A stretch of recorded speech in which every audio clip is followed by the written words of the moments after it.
안녕하세요. 오늘부터 파워블로그 만들기 과정을 맡게 된 정의장이라고 합니다.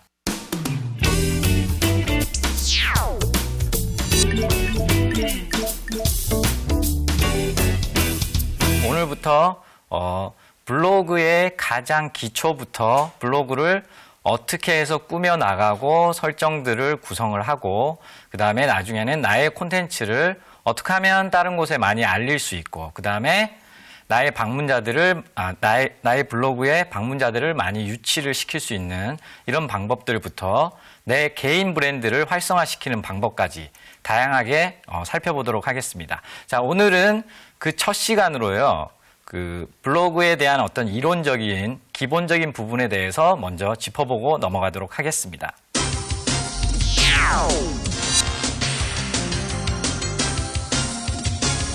자, 여러분들은 블로그에서 주로 뭘 하시나요? 블로그는 여러분들이 주로 블로그에서 다양한 정보들을 얻고 또 다른 사람의 블로그들과 소통을 하고 하지만 실제적으로 여러분들이 블로그에서 가장 크게 하고 있는 행위는 글을 쓰는 거죠. 그렇죠? 예, 글을 쓰는 거는 다른 말로 하면 콘텐츠를 생산한다는 개념과 일치합니다.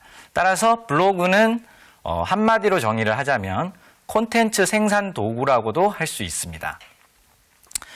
그리고요, 블로그는 블로그만으로도 이미 콘텐츠를 1차 유통이 가능합니다. 이 1차 유통이 가능하다는 얘기는, 자, 콘텐츠를 1차 유통이 가능하다는 얘기는요, 블로그만으로도 여러 블로그와 연동되는 서비스에 나의 콘텐츠를 배포를 함으로써 다양한 방문자들을 유치할 수가 있는 겁니다. 예. 그리고 세 번째는요, 블로그를 잘 활성화시키면 훌륭한 나만의 개인 브랜드를 구축할 수 있습니다. 기존의 어떤 기업들이나 대기업들 같은 경우는 굉장히 많은 돈을 들여서 기업 브랜드를 구축을 하는데요. 블로그는 손쉽게 아무런 돈을 들이지 않고도 내 스스로 내가 얼마나 좋은 콘텐츠들을 올리느냐 이런 거에 따라서 개인 브랜드 마케팅 도구로 활용할 수가 있는 겁니다. 자, 그 다음에 블로그 시대에 요즘에 나오는 것 중에서 또 트위터나 페이스북이라는 게 있습니다. 자, 트위터와 페이스북은 블로그가 어떻게 틀린지 잠깐 짚어보고 넘어가도록 할게요. 트위터는 한마디로 정의를 내려드리자면요, 실시간 정보 유통 플랫폼입니다. 트위터에서 우리는 짧은 140자의 글자만으로 사람들과 마치 집단 채팅을 하듯이 소통을 하게 됩니다. 근데 트위터에서는 실제로 내가 어떤 뉴스나 외국의 언론 매체의 어떤 정보들을 접하지 않고 실제로 외국에 있는 사람과 실시간으로 어떤 뉴스나 정보들도 주고받을 수 있는 서비스가 바로 트위터라고 할 수가 있겠습니다.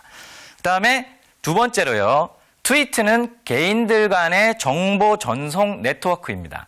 트위터는 개인들이 서로 정보를 주고받으면서 다른 사람의 정보를 또 다른 사람이 그 사람의 메시지를 온전하게 리트윗이라고 재전송을 시킬 수 있는 기능들이 있습니다. 그래서 재전송을 하게 되면 또 다른 사람들이 보게 되고 그 또 다른 사람들이 또 그 메시지를 연이어서 재전송까지 가능해지게 됩니다. 이런 식으로 정보를 다단계 시스템으로 전송할 수 있는 시스템이 바로 트위터라고 할 수 있겠습니다. 그래서 트위터는 한마디로 말해서 정보를 유통시키는 쪽에 초점이 맞춰져 있는 서비스라고 보시면 됩니다. 자, 그러면 트위터에서는 콘텐츠를 생산할 수 없나요? 라고 궁금하게 질문을 던지실 수가 있는데요. 트위터에서는 방금 말씀드린 대로 콘텐츠를 직접 생산하기에는 140자 정도의 짧은 글자만 쓸 수 있으므로 기존의 어떤 블로그에 올라와 있는 콘텐츠라든지 아니면 뉴스 콘텐츠들을요, 링크 형식으로 삽입을 해서 유통을 시키게 됩니다. 그래서 트위터에서 직접 콘텐츠를 생산하는 것은 쉬운 일은 아니라고 볼 수 있습니다. 자, 그 다음에 세 번째로요, 페이스북이라는 서비스가 또 있습니다. 자, 페이스북은 블로그와 트위터, 그 다음에 싸이월드 같은 이런 서비스들을 총망라한 그런 서비스라고 보시면 됩니다. 그래서 저는 사이버 세상에 아바타를 만드는 것이 페이스북이다, 이렇게 설명을 드릴 수 있겠고요. 페이스북은 내가 나의 친구들이나 나의 비즈니스 인맥들을 관리할 수도 있고요. 그 다음에 실시간으로 다른 사람들과 내 친구들과 정보를 주고받을 수도 있습니다. 그 다음에 블로그처럼 노트라는 기능이 있어서 실제로 콘텐츠를 작성해서 올릴 수도 있습니다. 이렇게 스펙트럼이 아주 넓은 서비스가 페이스북이라고 할 수 있겠고요. 아직까지는 그렇지만 페이스북은 정보 유통 플랫폼이 성향에 강하다. 이렇게 볼 수가 있겠습니다. 그러니까 트위터와 비슷한 거죠. 두 번째로요. 홈페이지와 블로그에 대해서 비교를 해드리도록 하겠습니다. 홈페이지는요. 인터넷상에 웹페이지들을 만들어서 하나하나 차곡차곡 붙여놓은 게 홈페이지입니다. 자, 그래서 홈페이지는 검색 엔진에 노출이 잘 안 됩니다. 하지만 검색 엔진에 노출되는 경우는 별도로 광고비를 지출했을 때 노출이 잘 되게 돼 있습니다. 하지만 블로그는요, 별도로 검색 엔진에 블로그 영역이 존재를 하기 때문에 어떤 특정 검색어를 쳤을 때요, 블로그 영역이 나오기 때문에 별도로 어떤 비용을 지불하지 않고도 내가 블로그에 콘텐츠를 잘 작성만 한다면 얼마든지 블로그 영역에 노출을 시킬 수가 있습니다. 이러한 장점이 있는 거죠. 그 다음에 두 번째로요. 홈페이지는 메타블로그라는 것과 연동이 안 됩니다. 자, 메타블로그는 무언가요? 라는 질문을 던지실 수가 있는데요. 메타블로그는 블로그들만 모아놓은 사이트를 메타블로그라고 그래요. 자, 여러분들이 네이버 같은 포털 검색 엔진에서 어떤 특정 검색어를 치면 블로그, 광고, 카페 영역, 지식인 영역, 그 다음에 뉴스 영역, 전문 자료 영역 등 다양한 영역을 볼 수가 있죠. 하지만 메타블로그는 블로그들만 모여져 있기 때문에 메타블로그에서 어떤 특정한 검색으로 검색을 하게 되면요, 블로그들의 자료만 볼 수 있는 서비스라고 할 수 있겠습니다. 자, 그 다음에 블로그는요, 이 메타블로그와 당연히 연동이 되겠죠. 그래서 우리나라의 대표적인 메타블로그는요, 다음뷰, 올블로그, 올포스트 등 다양한 메타블로그가 있는데요. 그건 좀 뒤에 알아보도록 할게요.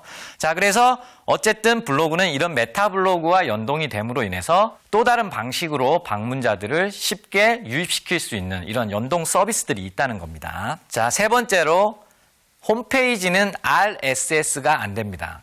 그리고 블로그는 이 RSS가 가능합니다. 이 RSS는요, 블로그를 하는 데 있어서 굉장히 중요한 개념입니다. 이 RSS는 직역을 해드리자면 매우 간단한 배급이라는 뜻이에요. 자, RSS는요, 여러분들의 블로그에 가보시면 요즘에는 이 인터넷 브라우저 창에도 이렇게 RSS 표시가 나오고요. 그 다음에 본인의 블로그 창에도 이렇게 RSS 2.0 해서 주황색 모양의 와이파이 안테나 모양으로 생긴 버튼이 있습니다. 이게 RSS를 상징하는 고유 마크입니다. 그러면 이 RSS가 도대체 어떤 기능인지 제가 한번 클릭을 해보도록 하겠습니다. 자, 제 블로그에서 RSS 2.0 버튼을 클릭을 한번 해보도록 하겠습니다. 자, RSS 2.0 버튼을 클릭하니까요, 좀 전에 제 블로그의 모든 요소들이 사라져 버렸죠. 그리고 이런 화면이 나오면서 이렇게 콘텐츠들을 볼 수가 있습니다. 자, RSS는요, 한마디로 정의를 내려드리자면요, 전 세계적인 글로벌 표준 콘텐츠 유통 규약이라고 할 수 있습니다. 말이 좀 어렵죠? 전 세계적으로 어떠한 블로그든지요, 이 RSS 마크를 클릭하는 순간 이렇게 동일한 화면이 나오게 됩니다. 그리고 글이 이렇게 조금만 나오기도 하고, 그 다음에 그 해당 블로그의 글을 전부 다 볼 수도 있는데요. 이거의 차이는 블로그 사용자가 RSS를 전체 공개를 하느냐 아니면 부분 공개를 하느냐에 따라서 틀리게 보여지는 겁니다. 자, 그래서 이 RSS는 내 콘텐츠를 손쉽게 특정 RSS와 연결된 지역에 배급을 한다는 뜻입니다. 그 어떤 방식으로 배급이 되는지는 조금 이따가 알아보도록 할게요. 자, 그래서 이 RSS는 블로그를 하는 데 있어서 너무너무 중요한 거라는 것만 일단은 인식을 하시면 될 것 같고요. 여러분들의 블로그를 개설하게 되면 반드시 이 RSS 버튼이 여러분들의 블로그에도 설치가 되어 있습니다. 그래서 앞으로 이 RSS를 가지고 블로그를 하는 데 있어서 다양한 어떤 메타 블로그와의 연동 작업이라든지 다양한 역할을 수행하는 게 이 RSS고요. 그 다음에 사람으로 따지면 인체의 뼈와 같은 겁니다. 예. 이 사람 몸에 뼈 없는 사람이 없듯이 블로그 중에서는 RSS가 없는 블로그는 존재하지 않는다고 보시면 되겠습니다. 다음으로요. 기존의 홈페이지는 커뮤니케이션이 많이 일어나지가 않았죠. 기업체 위주의 홈페이지이다 보니 자주 기업체들끼리 뭔가 소통을 하고 일상적인 얘기를 주고받고 하진 않잖아요. 예, 그렇죠? 그래서 기업들은 홈페이지를 운영하는 데 있어서 이런 홈페이지에는 트랙백이나 어떤 링크, 그 다음에 서로 댓글을 주고받는 이런 기능들이 잘 구현되어 있지 않기 때문에 서로 간에 기업들 간의 어떤 커뮤니케이션이 자주 일어나진 않았습니다. 근데 블로그는 조금 이따 배우시게 되시겠지만요. 트랙백이라든지 링크라든지 댓글이라든지 그 다음에 안부 게시판에 안부를 주고받는 어떤 이런 멘트들이라든지 이런 걸 주고받으면서 서로 간에 커뮤니케이션이 가능하게 됐다는 겁니다. 자, 그 다음에 홈페이지는요. 가장 중요한 건 기업으로부터 출발을 했다는 겁니다. 홈페이지가 기업으로부터 출발했기 때문에 다소 공적이고 딱딱한 면이 있는 반면에 블로그는 개인으로부터 출발했습니다. 개인으로부터 출발을 했기 때문에 블로그에서는 어떤 공적인 얘기를 다룰 수도 있고요. 그 다음에 나의 일상적인 얘기를 다룬다고 해서 누가 뭐라고 그러는 사람은 아무도 없습니다. 그만큼 블로그는 모든 걸 수용할 수가 있다고 보시면 됩니다. 자, 그래서 블로그를 본격적으로 개설해서요. 여러분들이 하나씩 설정을 해 나가기 전에 블로그에 관련된 용어들을 조금 이해를 하시고 넘어가도록 하겠습니다. 자, 블로거는요. 블로그를 소유해서 관리하고 있는 사람을 지칭하는 겁니다. 예를 들어서 여러분들도 이제 네이버에 아이디를 입력하셔서 여러분들의 블로그를 개설하시게 되면요. 여러분들도 한 명의 블로거가 되는 겁니다. 두 번째로요. 블로깅이라는 뜻은요. 다른 사람의 블로그에 내가 방문해서 어떤 글을 읽거나 아니면 댓글을 달거나 아니면 안부 게시판 등에 안부글을 남기거나 이런 모든 행위들을 블로깅이라고 합니다. 그리고 실제로 내가 내 블로그에 글을 올리거나 내 블로그를 구성하면서 다듬거나 만지는 이런 행위들도 전부 다 블로깅이라고 볼 수가 있습니다. 자, 세 번째로요. 댓글은 모르시는 분들 없으시죠? 댓글은 일상적인 거죠. 상대방의 블로그나 내 블로그에 댓글을 남길 수가 있죠. 예, 그래서 게시물 바로 밑에 즉시 남길 수 있는 짧은 거를 댓글이라고 하죠. 자, 다소 생소한 용어가 나왔는데요. 트랙백은요, 다른 말로 하면 우리나라 말로는 엮인 글이라고 할 수가 있습니다. 자, 네이버 블로그에서는 엮인 글이라고 표시가 되어 있을 거예요. 자, 트랙백은 뭐냐면요. 한마디로 말해서 글과 글을 서로 엮는다고 해서 트랙백이에요. 그래서 우리나라 말로는 엮인 글이라고 합니다. 그러면 어떻게 엮냐면요. 내가 상대방에게 편지를 보내는 것과 똑같다고 생각을 하시면 됩니다. 그래서 나와 비슷한 주제의 글을 쓴 사람에게 내 글을 상대방 글 하단에다가 이렇게 전송을 해서 갖다 붙일 수가 있는 게 바로 트랙백이에요. 하지만 이 트랙백을 전송시킨다고 해서 내 글이 통째로 날아가진 않습니다. 내 글의 링크 부분만 날아가서 상대방 글에 이렇게 부착이 돼 있는 거죠. 예, 이런 걸 트랙백, 우리나라 말로는 엮인 글이라고 할 수가 있습니다. 그 다음에 팀 블로그는요, 여러 명이 하나의 블로그를 운영하는 게 팀 블로그입니다. 네이버 블로그와 같은 블로그에서는 팀 블로그 기능을 지원하지 않고 있는데요. 티스토리와 같은 약간 2세대 블로그들은요, 여러 명이 하나의 블로그에 여러 아이디로 글을 올릴 수 있도록 지원을 하고 있습니다. 이런 기능을 바로 팀 블로그 기능이라고 할 수가 있습니다. 아카이브라고 하는 거는요, 여러분들은 아마 블로그 상에서 잘 표시가 되지 않기 때문에 잘 모르실 겁니다. 이것은 블로그의 어떤 구조적인 부분이고요. 블로그에 내가 글을 작성하게 되면요, 자동적으로 시간 순서에 따라서 이 아카이브라는 곳에 글이 저장이 되게 됩니다. 그래서 그런 장소가 있다라고만 이해를 하시면 될 것 같습니다. 자, 그 다음에 좀 전에 우리가 RSS에 대해서는 충분히 설명을 드렸죠. Really Simple Syndication, 매우 간단한 배급이라는 뜻이라고 제가 말씀을 드렸고, 나의 블로그의 콘텐츠만 보여주는 거고, 그 나의 블로그의 콘텐츠를 손쉽게 배포하는 이런 기능을 가지고 있는 게 바로 요 RSS라고 제가 강조를 드렸습니다. 이 RSS는 너무너무 중요하기 때문에 여러분들이 반드시 여러 번 학습을 하셔야 됩니다. 자, 다음으로 블로그 API라는 기능이 있습니다. 자, 블로그 API는 어떤 기능이냐면요, 내가 굳이 내 블로그에 접속하지 않고서 내 블로그에 글을 작성할 수 있는 기능이 바로 이 블로그 API 기능입니다. 자, 예를 들면 여러분들 마이크로소프트 워드 프로그램을 많이 쓰실 건데요. 마이크로소프트 워드에 나의 블로그 주소를 입력만 해 놓으면 그 이후에는 마이크로소프트 워드에서 글을 작성하신 후에 거기에서 바로 블로그에 게시가 가능해집니다. 이런 기능이 바로 블로그 API 기능이라고 이해를 하시면 될 것 같습니다. 자, 그 다음에 포스팅이라는 건요, 블로그에 글을 쓰는 영역을 포스트라고 합니다. 블로그는 포스트 단위로 이루어져 있다고 이해를 하시면 될 것 같습니다. 블로그는요, 이 포스트가 여러 장 겹쳐져서 있는 게 바로 블로그라고 보시면 돼요. 자, 그 전에 잠시 이 블로그의 구조를 한번 살펴보도록 할게요. 블로그의 구조는요, 사람의 인체와 흡사하다고 생각을 하시면 됩니다. 자, 가장 상단에 여기 타이틀이라고 돼 있죠. 이 영역은 사람의 얼굴에 해당합니다. 그 다음에 중간에 메뉴 형태라고 돼 있죠. 이 영역은 바로 사람의 목 부분에 해당한다고 보시면 되고요. 그 다음에 이쪽 양쪽에 있는 이런 메뉴들 부분, 이 부분은 사이드바라고 부릅니다. 사이드바를 하나 있게끔 설정을 할 수도 있고요. 두 개가 있게끔 설정을 하실 수도 있습니다. 이거는 나중에 배우게 되실 거고요. 이 사이드바는 사람의 팔과 비슷한 기능을 한다고 보시면 될 것 같습니다. 그 다음에 방금 말씀드린 이 포스트 영역은 콘텐츠가 실리게 될 바로 사람의 몸통 역할을 한다고 보시면 됩니다. 그리고 여기에는 나오지 않았지만요, 나중에 여러분들이 글을 쓰시게 되면요, 글에 대한 다양한 설정들을 할 수 있는 부분이 바로 푸터 영역, 자, 즉 다시 말해서 발 영역이라고 할 수가 있죠. 자, 이렇게 블로그는 사람의 인체와 굉장히 흡사한 구조로 이루어져 있다고 이해를 하시면 될 것 같고요.